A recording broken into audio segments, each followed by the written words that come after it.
ఎంత ఇచ్చిన వారికి 3,500 రూపాయలు పర్ ఎకరం తీసుకున్నారు ప్రభుత్వం. 3,500 రూపాయలు ఎకరం తీసుకొని ఇక్కడ మొత్తం ఇండస్ట్రీ తయారు చేసుకున్నారు. ఇప్పుడు 3,500 రూపాయలు తీసుకున్న తర్వాత మళ్ళీ 34 ఎకరాలు తీసుకున్నారు. దానికి ఇంతవరకు కంపెన్సేషన్ కట్ చేయలేదు. అవన్నీ కూడా ఇప్పుడు ఇండస్ట్రీలో రైతుల దగ్గర తీసుకున్నారు. ఇప్పుడు మరి ప్రభుత్వం యొక్క క్లియర్ ఏంటంటే ఈ యొక్క పాలసీ ద్వారా మొత్తం భూములు మీరు అమ్ముకోవచ్చు అని వాలంటరీగా మీరు సంతకం పెట్టి మాకు ఇవన్నీ చెప్తారు. ప్రభుత్వాన్ని సూటిగా అడుగుతున్నారు. మీరు 30% తీసుకోమంటే ఎకరాన 27 లక్షల రూపాయలు తీసుకుంటారు కదా. మీరు ఈ రైతు దగ్గర తీసుకున్న భూములు అదే 27 లక్షలకు మీరు రిటర్న్ ఇస్తారా? ఆ రైతు తీసుకున్నానికి సిద్ధంగా ఉన్నాడు. ఎందుకంటే ఆ భూమి అతను ఇచ్చిండు మీకు. ఎందుకోసం ఇచ్చిండు?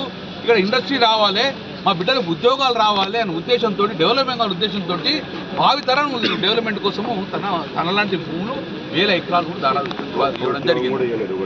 ఇంతవరకు అందులో ఒక ఉద్యోగం వచ్చినప్పుడు ఉద్యోగం కూడా రాలేదు, భూములు తీసుకున్నారు. మరి ఇప్పుడు మీరు అమ్ముతాం ఎప్పుడైతే